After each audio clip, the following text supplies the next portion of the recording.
Hey, hello Hi, everyone. Yuri. Thank you so much for joining us on a podcast at Dawdle. And we are very much excited to have another, gaming leader with us. But before we jump onto our set of questions that we have, Yuri, why not you take initial 1 or 2 minutes and talk us through your journey so far? Sure. So I'm Yuri. I'm CEO and co-founder of Seal Games. We are a Web3 game studio, which is focusing on Telegram and Ton ecosystem. We've seen a huge potential on games in Telegram and Ton, as you guys might know or not. One of the top games last year, there was Hamster Combat and another one Capson. They had a huge revenue of $40 million in average. And we are building Seal Games since we have like a very huge partnership with a design studio called One Up Nova, which worked with many Web3 games such as or the APH Club, Muted APH Club, also big Web2 companies such as Coca-Cola and Roblox. There are many, they work with many big names. And for now, we are preparing our first game, which is Sales Cove.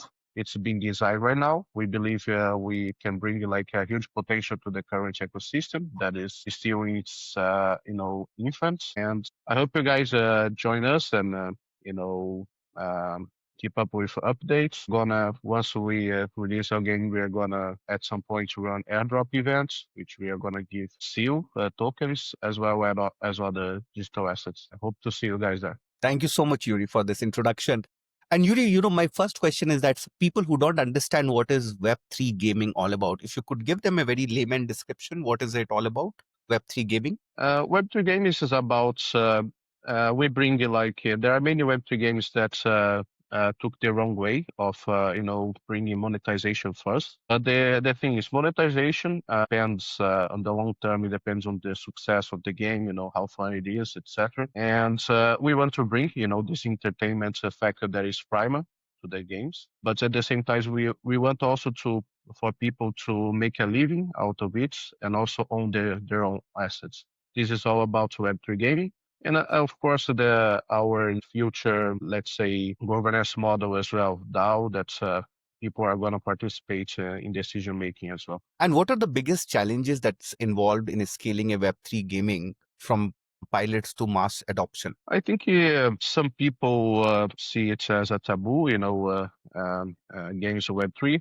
Most people actually they know about the top coins, which is Bitcoin, Ethereum. They don't really know about what is happening behind the scenes. We have like a vast ecosystem of projects, and many look at it and think it's some kind of scam, maybe. Yeah. But we are changing it. So there are more institutions coming in.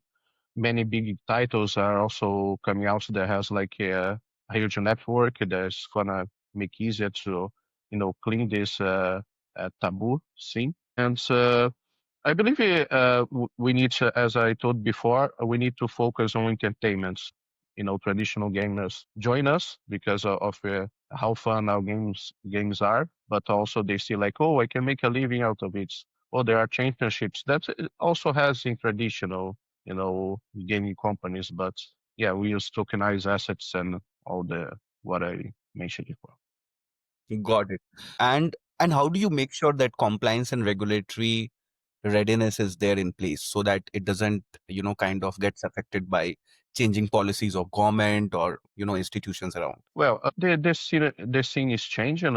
Some years ago it was a little bit harder, but I believe that there are jurisdictions that are more crypto friendly, such as UAE, US getting very crypto friendly as well. Singapore, maybe Thailand's also 0% crypto gains tax, so I think it's getting a good jurisdiction as well. So Yeah. yeah, you need to go to the places that are embracing the crypto revolution. Got it. And while you develop these Web3 games and also the blockchain development that's there, what are your views on how AI is helping in the development cycle altogether? Well, I don't use much AI for developments because I think when you tell AI to generate a code, you're gonna lose some time to actually go through it if the code's too big. And I think it's harder to do it than do it yourself. So I use more AIs to, format text, to ask about some stuff, but not too much for programming. But I think a lot of people are using, like, for example, there are for some IDEs you can find like AI copilots for coding. I think they help a lot. Linters help a lot. I think AI much better as well. So Yeah. you can use for copilots. So what will be your right audience like? Like which will be the people that you're targeting who will be using Well, we in the future we want to access the gaming mass market as gaming projects with crypto elements, and we are going to implement these elements more and more with time, and as blockchain develops and the ecosystem develops. But for now, we are targeting a massive audience of Telegram gamers, Nice. and Telegram has around 1 billion monthly active users, and I've seen that maybe 20% of them are engaged in games, so it's a very big market. For example, Hamster Combat got its peak last year of 200 million monthly active users. Yeah, it's quite large there in Telegram. Absolutely.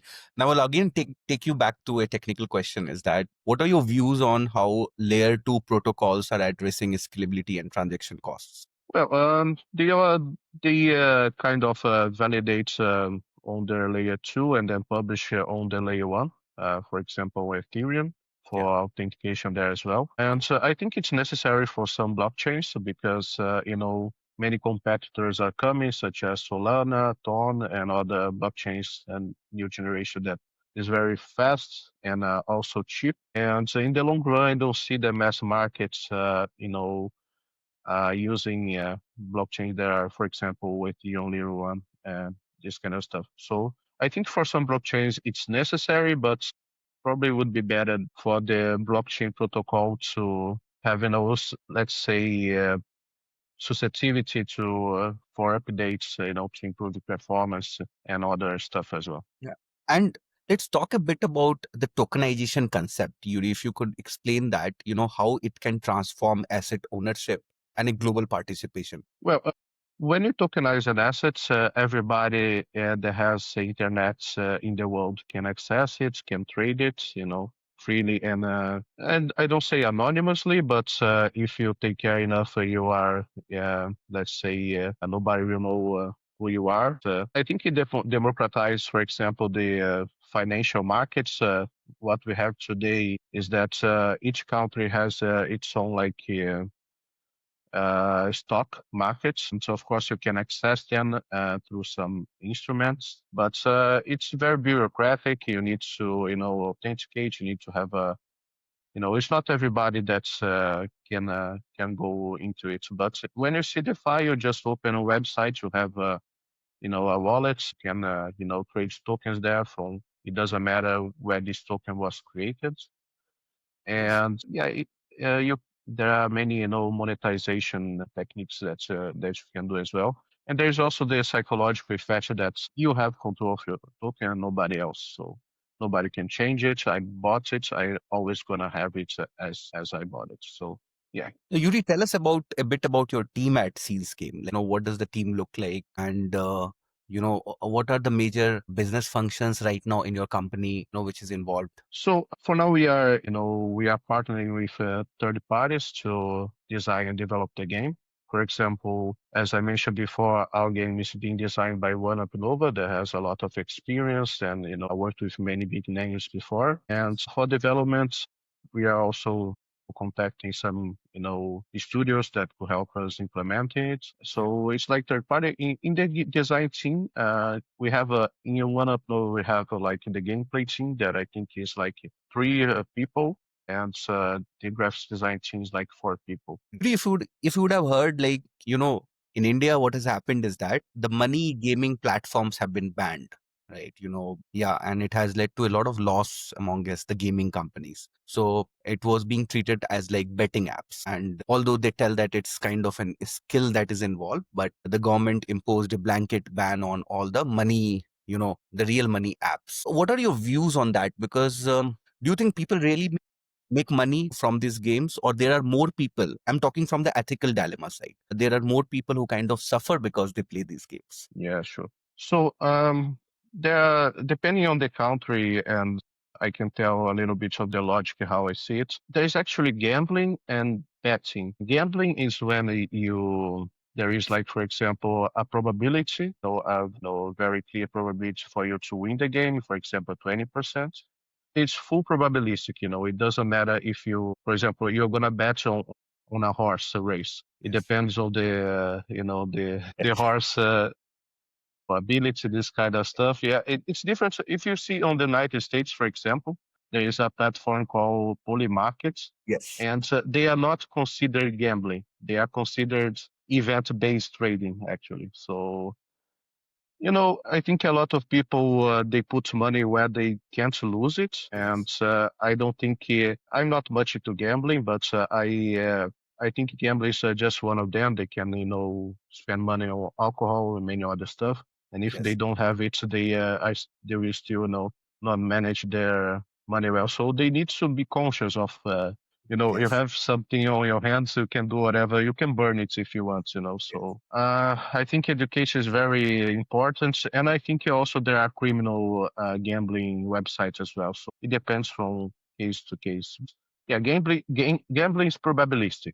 Like 60% chance or 20% chance. Yes. And if I talk about this Web3 gaming, is it also affecting the price of Bitcoin or the similar coins which are there? Is there a link? Like more the games develop, more the prices of Bitcoin will go up? Well, the Bitcoin ecosystem, it has some new stuff like NFTs there, multiple formats. I don't think the Bitcoin network is capable of handling as the others, but I think it's the opposite. Like Bitcoin is kind of something that is echoing in the mainstream market. It brings people to crypto markets. They start to, deepen into it. And then they say, there is Ethereum as well. Why Ethereum is different than Bitcoin? You can build applications. Yes. Oh my gosh, there are thousands, I don't know, millions of tokens out. Bitcoin is only rising like 2% and the other one is 20%. Yes. Bitcoin it actually brings people. They have a stronger presence. But I Yeah. believe in the future, gaming can also and all the projects that are happening, crypto can also make the markets as a whole stronger, and Bitcoin as well. But Bitcoin brings people at Yes. first. What made you start this Seals game, Yuri? Like, what was the thought process behind it? What led to this? So I met a friend I lived 2 years in Thailand, and I met a friend there that's actually worked for venture capital. So he was the one that introduced me to my partner, and this partner of mine. If you take a look on one up and over websites, and he also has his own website. I don't know. I think he has 24 years old now, but he has many companies already, and Yeah. his areas like design and artistic stuff. So I thought like if at first we wanted to do some kind of a meme coin because it was exploding. Yes. So we created a mascot that is Shield the Seal, because the people say shield me a coin, this kind of stuff in the space. So, but later we thought like, if we are going long term, we need to have some proposition, some utility. It's going to be stronger in the long run, etc. And we can also have like a meme coin elements for branding, like a mascot, like a storytelling, a narrative behind it all. So yeah, we decided like we have the resources. We believe we have the resources to create good digital entertainment. We have like the branding elements that has been so successful in the Yes. more mainstream markets. There are meme coins, the branding, the mascots. People feel more, I don't know, connected to it. It's more friendly. So yeah, this is how it was born. Still games. Are there similar games like yours? Like, are there competitors in the market? Well, most games on Telegram, it's still in the beginning. So the technology that are available to us to do better and better games. Also, it's evolving. But based on what I looked in the market so far, our game is gonna be like very distinguished one. Most of them are very simple, like they are not fun. Most of them are like tap to earn. If you have if you are not going that you have like a very strong marketing, etc., maybe it works tap to earn, but our proposition is to, deliver quality to players, entertainment first, product first. But we are, I believe we are going to be one of the top in terms of gameplay and also graphics as well. Have you raised funds? Not so far. I'm funding the project myself for now. You're bootstrapped Yeah, I'm bootstrapping. to make sure that the distribution happens and all that branding, marketing. I think you will need a lot of funds. Yes, yes. Our strategy is the following. We want to, release the first version of the game. That's, to get some traction as well, this kind of stuff. And Yeah. I have a lot of investors in contact, but that's what they are expecting, like to see some traction, to see the game live. And yeah, our plan after we do that is to go to funding raise again. And also we are in contact with some marketing agencies as well. And what is your revenue model in this? Like how do you make money? So we are gonna sell digital goods Yeah. in the game. It's the same business model as, for example, hamster combats and captain. By selling them, and how profitable it is. How is the like? Well, hamster combats $40 million in one last year. What? But yes, if it explodes again, and for what I'm seeing, the market, everything is exploding again, even NFTs, Yeah. like, and gaming is not like we are betting on something that doesn't exist. Gaming already is there, for millennia before digital games as well. Like it's not a bet, it's just a matter of building a good product. Yeah. And since you have been into blockchain, would you also like to touch upon the other use cases of blockchain? Like you have a smart contracts, you have a decentralized governance models. Do you want to Mhm. educate our audience about the other applications of blockchain, except this Web3, games which is there? Well, there is DeFi applications that allow you to use your assets. For example, you can place your NFT on a contract and ask for a rent, for example, for a loan. Yeah. And there's also swaps that you can swap an asset for another one without a middleman. Everything that is in code, it's a public code, is gonna be executed the same way as always. There's nobody looking at that. They're like, I don't like this guy. I'm gonna give a higher Yes. rate to this guy, or I don't know. I'm gonna scan this guy. You know beforehand if you're gonna get scanned if you look at the contract. If there is nothing there, you are fine, like it's fixed deterministic. And other applications, like NFTs, I believe it's more like in the let's say financial side. I believe cryptocurrency is the future of the financial market. Of course, people build all kinds of company on top of the financial market, like it's it's like a public company, but let's say it's global and it has like more transparency. It's deterministic, the rules, like nobody's gonna cheat on it, and it has a very high reach, Yeah. Got it. I think we covered a lot of things, Yuri. It was great to learn about Seals game and how you're building that up. Any last message that you would like to give to your audience about the game that you're building? Open to you. Uh, uh, our game is gonna have elements of workforce management. You're gonna have a crew. They are gonna have classes, warrior, crafter, miner, and Yeah. you need to assign, for example, this crew to mine some resources that are cursed gold and boutique crystal. And with these resources, you're gonna mint SGN. There's gonna Yeah. be used in the games for upgrades, to participate in airdrop events, participate in championships, and probably we are also, I think, expanding this SGM to other games as well. So it's all interconnected in the future. We are going to also have PvP and PvE aspects like turn-based combats. and exploration as well. And we are going to add many more elements to the game. We are going to keep up with the traditional markets to see what works there in terms of entertainment. Um, we are also going to, let's say, change it as it needs. Thank you so much, Yuri, for joining us. Insightful discussion. And thank you so much for taking us through your journey. I will be in touch with you, and we really wish you all the best. Thank you, Risha.